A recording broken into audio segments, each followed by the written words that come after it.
ავიწყოთ შეფასებით საბა ჯიქიას განაჩენის და ეს არ არის პირველი განაჩენი, რომელსაც ეს ძიმე გადაწყვეტილებას აცხადებს მოსამართლე. ეს ნიშნავს იმას, რომ პრაქტიკულად წინასწარ ყველაფერი არის გადაწყვეტილი. რეჟიმს გაცემული აქვს ბრძანება იმისთვის, რომ ყველა დააპატიმროს, ვინც და გაუშვას პატიმრობაში დიდი ხნით, ვინც ასე ვთქვათ, განამწესა ციხეებში, ხო? მოდი შევაფასოთ თლიანად ეს პროცესი, რაც ახლა მიმდინარეობს და მომდევნო სხდომებიც რიგშია უკვე. ანუ იმდენად გაწერილია ყველაფერი და იმდენად მარტივია რა გზითაც მიდიან ამ გზის განსაზღვრა წინასწარ და განჭვრეტა, რომ თქვენ ალბათ გახსოვთ, რომ ორი პროცესის წინ საბა ჯიქიამ დაწერა 4 წელი და 6 თვე ფურცელზე. და მოსამართლემ მას მიუსაჯა 4 წელი და 6 თვე, ანუ დღეებშიდაც კი არ არის სხვაობა წინასწარ პროგნოზში, ანუ პატიმრებს აქვთ ძალიან რეალობის განცდა, ყველაზე მნიშვნელოვანი ეს არის, არ ცხოვრობენ რაღაცა არარეალური მოლოდინებით, ზუსტად იციან რა გზაზე მიდიან და ჩვენც ვიცით, რომ არ არსებობს პატიმარი, არ არსებობს ფსინდისის პატიმარი, მოდით ესე ვთქვათ, რომელზეც მოსამართლე მიიღეს ისეთ გადაწყვეტილებას, რომელშიც შეიძლება იყოს თავისუფალი, ან რომლის მიღება შეიძლება მას უნდოდეს. ეს გადაწყვეტილება მიიღება სხვა კაბინეტებში, სხვა ოთახებში, ეს გადაწყვეტილება მიიღება ირაკლი ყობახიძის ოთახში და შესაბამისად მათ შორის ვის რამდენი უნდა კონდეს საჯელი და ამიტომ ჩვენ ყველამ ვიცით, რომ პატიმრობა დადგება ყველა პატიმარზე. ნანუკა, ერთი მხრივ ჩვენ ვხედავთ, რომ სრულიად გაუტეხელია სინდისის პატიმრების, ასე ვთქვათ, ეს შემართება, ისინი ვერც ერთი მათგანი ვერ გატეხა რეჟიმმა, მაგრამ მეორე და აქეთ ამხნევებენ, ვინც გარეთ არიან იმ ადამიანებს და მეორე მხრივ არის პასუხისმგებლობა ძალიან მაღალი, ვინც არ არის დაპატიმრებული და იბრძვის, ვინც გარეთ არის. აი ამ პასუხისმგებლობაზე მინდა სწორედ ვისაუბროთ, როგორ უნდა იმოქმედოს იმან, ვინც ხედავს აი ამ უსამართლობას, დადის აქციებზე, იბრძვის, ეს ასუსტებს თუ აძლიერებს მაინც აი ამ პროტესტს, როგორ ფიქრობ?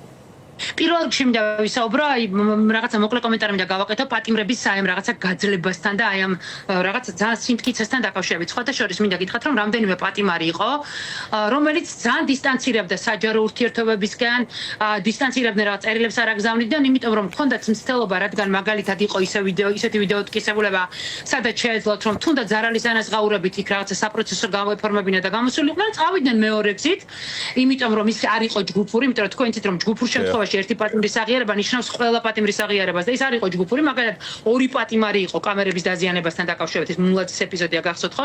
და მაგალითად წავიდნენ იმ გზით, რომ ორივე საპროცესო გარიგება უნდა და რაღაცა წავიდნენ აღიარეს, როგორც პროკურატურამ უთხრა ისე გააკეთეს და რა მოხდა, ყველა გადააგდეს. მიუხედავად იმისა, რომ საპროცესო გარიგებას დაპირდნენ და ეს ადამიანებიც კი დღეს რადიკალურად შეცვლებიან და თქვენ ბოლო წერილს იხიდან გახსოვთ პატიმრისა, რომელიც ელოდებოდა საპროცესო გარიგების მიღწეული რომ ქონდა რომ ეგონა და რომ აღიარა და ყველაფერი რომ ისე გააკეთა როგორც მას უთხრეს და საბოლოო ჯამში მაინც მიუსაჯეს და აბსოლუტურად მოულოდნელი იყო მისთვის ეს. ანუ რისი თქმა მინდა, ანუ ესენი არიან ადამიანები სულ რომ ეთანამშრომლო, სულ რომ ის გააკეთო რაც მათ სურთ, სულ რომ წახვიდე რაღაცა ტიპის დათმობებზე აზრი არ აქვს. აზრი არ აქვს, რომ გადაწყვეტილება მიღებული აქვს, რომ ყველა უნდა დასაჯონ ამ ფორმით. ზუსტად, ყველა უნდა დასაჯონ. მეორე ნაწილსაც შეეხება ბრძოლის ხასთან დაკავშირებით, ხეთ აი რაღაცა ჩვენ სხვა ადამიანები ვართ და ყველა ვიღლები და ხშირად ხოლმე ჩნდება მოსაზრებები, რომ აი რაღაცა ამას აზრი არ აქვს, აი იმ კოლგის აქციას, აი იმის ყველაფერს აზრი აქვს, ნებისმიერ პროტესტს აზრი აქვს. არ ვიცი, სასამართლოში მისვლას დასწრებას, კოლგის გაშლას სადღაც და იქ სიარულს, მარშს, რუსთაველზე დგომას და გეტყვით ახლა რატომ? იმიტომ რომ სხვათა შორის მეც ობიექტურად შემომეპარა ერთი პერიოდი განცდა იმისა, რომ რაღაცა ცოტა ადამიანების რაოდენობას რომ აკეტინებდნენ რუსთაველს, რაღაცა გაუგებრობა იყო ჩემში და ვერ ვიგებდი ამას რატო აკეთებ. მე მივხვდი, იმიტომ რომ რამდენიმე მცდელობა ქონდა ხელისუფლებას, რომ რაღაცნაირად იქ წინააღმდეგობა გაეწია და უცებ მე არ ვიცი ხალხი რუსთაველზე საიდან გაჩნდა, მოვიდა 5ჯერ და 6ჯერ მეტი. ეს არის სწორედ მიზეზი, ეს არის მიზეზი, რატომაც ხელს არ უშლიან, იმიტომ რომ იციან რომ რეალურად იქ დგას ძალიან ბევრი ადამიანი, 10,000-ობით და შეიძლება 100,000-ობით. ზუსტად, აი მართლა წამებში მოხდეს. მოწოდებაც კი ვერ მოვასწარით, პრობლემა რომ იყო გადაკეტვის დროს, როდესაც აი მართლა ვერ მივხვდი ეს ხალხი. ხუმრობდით კიდეც რომ შენობებში იყავით, თქო იმდენად მალე მოვიდნენ. მეორე რაც არის, აი სხვათა შორის ბოლო პერიოდში არ ვიცი ტელევიზიას ვერ ვადევნებ თვალს, რამდენად ჩუქდება ეს ამბები. ბოლო პერიოდში დაიწყეს როგორი ტიპის დისკომფორტების შექმნა, იცი, მაგალითად მოგვიგზავნეს ტიტუშკები, აი იქ ელექტროჩოკი გამოიყენეს ერთ-ერთ აქტივისტთან დაკავშირებით, შიდა ჭხუბებს, ანუ ის რომ არ აღელუებთ რა ხდება რუსთაველზე და ის რომ ახლა შალვარამიშვილი რაც უნდა შეეცადოს რაღაცა თავისი ფოტოებით აი რომ ხუთი კაცი ვდგევართ ესე არ არის მათ აღელვოთ მათ ჰქონდათ იმის მოლოდინი რომ ივნისში ყველაფერი დაიშლებოდა ისევე როგორც ჰქონდათ რომ ჩვენ საცივიდან თავს ვერ ამოვყოფდით მე ყველა დღესასწაულზე ამ დაშლას ელოდებოდნენ ანუ სინამდვილეში ისევე როგორც არასწორი შეფასებები კეთდებოდა სხვათა შორის სანქცირებებთან დაკავშირებით რომ აი ადამიანებს განცდა ჰქონდათ ცოტა უმადურობაში უთმის საკუთარ თავსაც მათ შორის რომ გვეგონა რომ სანქციები არ მუშაობდა დასანქცირებული ადამიანების 70% ბიძინა ივანიშვილმა მოიშორა და მათ შორის ისეთი მნიშვნელოვანი ხალხი მოიშორა რომლებზედაც ის დგას და უფრო მეც გეტყვით სხვათა შორის როდესაც ხალხს იჭერდნენ აი მძიმე და ურთულეს ჯოჯოხეთურ დღეებში თქვენ იცით რომ გამოდიოდა ყველასგან ინფორმაცია რომ თითოეულ მათგანს ცემის დროს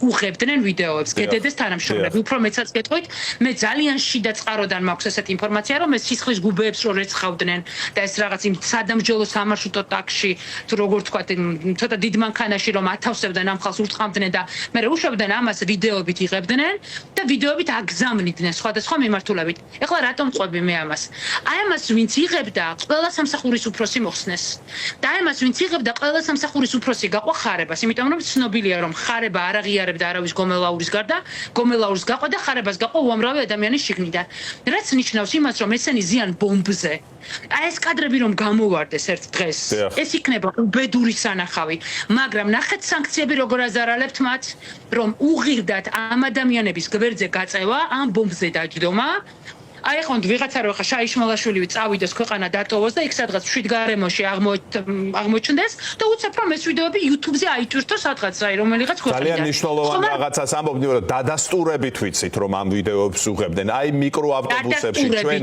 მონათხრობი ვიცით ამ ხალხის როგორ ექცეოდნენ იქ და ეს მონათხრობი არის შემზარავი ტექსტი გამოქვეყნებულია მაგრამ ვიდეო კიდევ სხვა ხარისხში ამ სისასტიკეს აბსოლუტურად ნამდვილად შენ ახსენე ერთ-ერთი სუბიექტი აი ამ პროპაგანდის ბინძური პროპაგანდის წარმომადგენელი და ჩვენ ნახეთ როგორ მოიმართა მთელი მანქანა დღეს საბაჯიქიას წინააღმდეგ რა იკადრეს აი დანის ეპიზოდთან დაკავშირებით რაც გააკეთა პოსტივიმ იმედმა სრულიად წარმოუდგენელი რამ ჩვენ ახლა მაყურებელს უთხარით რომ პროკურატურის აი დღევანდელ განცხადებაში დანა საერთოდ ნახსენები არ არის საერთოდ არ არის ნახსენები აი მათ კი ამ ფორმით მოინდომეს ამ ადამიანის დისკრედიტაცია და მინდა ამასთან დაკავშირებით გამოთქვა ასევე აზრი ასევე Facebook-ზე დღეს გაჩნდა იმ ადამიანების მოსაზრება კი არა და უბრალოდ ამ მტკიცებულებების წარდგენა, რომლებსაც უფრო მეტი კომპეტენცია აქვს, ვიდრე მაგალითად მე პირადად ამ საკითხში, მე ვგულისხმობ აი რაღაცა ვიდეო სპეციალ მონტაჟთან დაკავშირებით.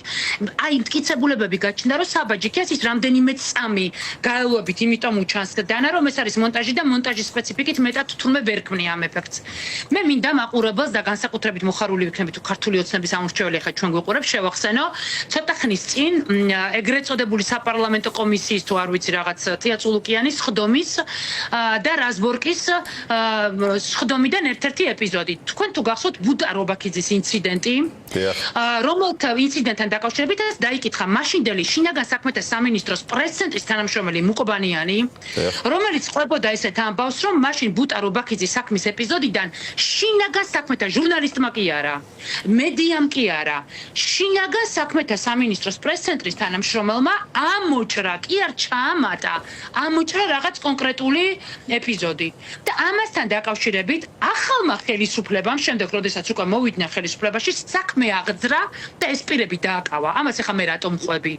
ანუ მე თან განსხვავება მინდა ნახოთ რა არის. ანუ გავითვალისწინეთ, რომ აქ არის საქმე შინაგან საქმეთა სამინისტრო, რომელიც დაინტერესებული იყო, ეს არ ეხება ტელევიზიას, მედიას, რაიმე სტანდარტს, რომელიც სიტყვის მნიშვნელობაც არ იციან იმედელებმა, მაგრამ ოკეი.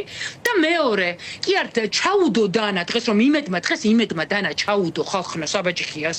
ანუ ესე კი არ მოიქცნენ უბრალოდ რაღაც ზედმეტი მათთვის მნიშვნელოვანი ეპიზოდი, რომელიც საქმეს დააზარალებდა და ამოჭრეს. საქმე აღიძრა და ეს ხალხი ციხეში წავიდა. და მე რატომ ვახსენებ ახლა ამას იმედელებს? რამდენი ხანიც არ უნდა გავიდეს. ოცნება ხო მუდმივად ხელისუფლებაში ვერ იქნება. ჯერ ესეთიც მუდმივად კი არა ძალიან მალე აღარ იქნება, მაგრამ ხომ ვერ იქნება. ამიტომ იმედის თანამშრომლებმა უნდა იცოდნენ, რომ ამ ამბავზე აღიძრება სისხლის სამართლის საქმე და საბაჯიქიას ეპიზოდთან დაკავშირებით ისინი ციხეში წავლენ. და სასამართლოში გალუსტაშვილი კი არ დახვდება ამ საქმეს, არამედ არამედ თავისუფალი მოსამართლე, თავისუფალი მართლმსაჯულების პირობებში.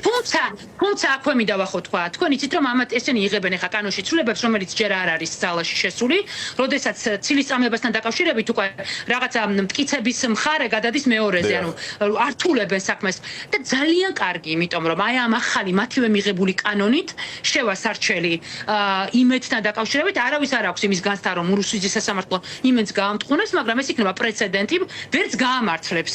ეს ისეთი რამეა რომ ვერც გაამართლებს და მოვა დრო, როდესაც ვების თანამშრომელი და ძალიან მნიშვნელოვანია რომ მათ ამას მოусმინონ. ვების თანამშრომელი იმედის გენერალური დირექტორი, რომელიც ამაზე პასუხისმგებელი, ირაკლი სულ ლონდონში კი არა, სადაც არ უნდა წავიდეს და მათ შორის საინფორმაციო სამსახურის უფროსი სისხლის სამართლის საქმით დაიჯებიან იმასთან დაკავშირებით, რომ მათ ვიდეო მონტაჟით საბაჯიქიას დღეს დანა უბრალოდ ჩაუდეს. ძალიან დიდი მადლობა გადაცემაში მონაწილეობისთვის. ნანუკა ჟორჟოლიანი ჟურნალისტი, ნანუკას ფონდის დამფუძნებელი იყო ჩვენი სტუმარი. ვსაუბრობდით მოსამართლეების, უпростоრად რეჟიმის გადაწყვეტილებებზე და საბაჯიქია კიდევ ერთი სინდისის პატიმარია, რომელსაც მძიმე სასჯელი 4 წელი და 6 თვე შეუფარდეს.